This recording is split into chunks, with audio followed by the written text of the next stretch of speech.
Sa Maynila ay sinuko ng kanyang mismong ina ang isang binatilyo na nagbanta at ng bato gamit ang basag na bote. Ang 15 anyos ay narinig pang nagyabang umano na hindi siya makukulong dahil menor de edad. Pero pagdiin ng pulisya, hindi totoong hindi makukulong ang isang nagkasala base lamang sa edad. Nakatutok si Gabriel Gonzalez. Sa cellphone video na ito, kitang hinabol at inambaan ng isang lalaki ang pampatendan sa isang gasolinahan sa Sampaloc, Maynila noong Biyernes ng hapon. Hawak ng lalaki ang basag na bote. Maya-maya pa, inihagis niya ang basag na bote sa pampatendant bago sumabit sa jeep paalis. Natatakot eh. Wala pa raw 18. Tinamaan ng basag na bote ang pampatendant sa kanang braso. Kawawa yung gasoline boy. Nakita ko may sugat dito. Oo, bata pa yung bata pa yun, hindi mo basta-basta patulan dahil bata pa eh. Ang problema yung tigas eh, matigas ang gusto niya, siya pa yung tama eh. Ang sinakyan niya, balik-balik kaya po. Yun, tumakbo yan, galing doon, tumakbo.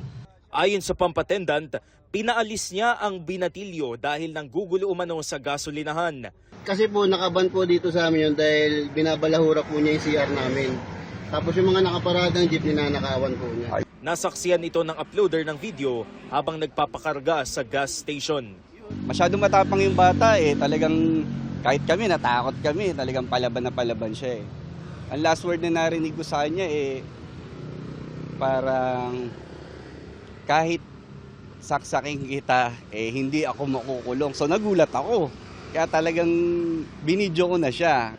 Muntik rin daw madamay sa pambabato ng basag na bote ang kanyang asawa. Nitong Sabado, isinuko ng kanyang ina ang menor de edad na anak sa mga otoridad. Pero sa halip na magpakumbaba, nagbanta pa ang binatilyo.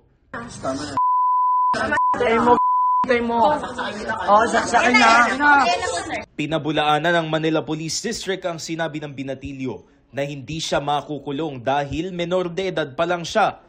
Edad 15 ang lalaki ayon sa MPD. Hindi totoo na hindi ka pwedeng makulong base doon sa edad mo. Depende yun sa gravity ng offense. At pag nalaman na he acted with discernment o alam niya yung ginagawa niya, maaari siyang makulong. Pero hindi lang menor de edad na nagkasala ang makukulong kung paulit-ulit itong nangyayari. Meron tayong ordinansa sa lungsod ng Maynila, yung tinatawag natin na responsible parenting in the city of Manila, kung saan yung mga minor na nai-involve sa paulit-ulit na insidente, yung pang-apat na beses, ang mananagot na rito yung magulang o yung guardian.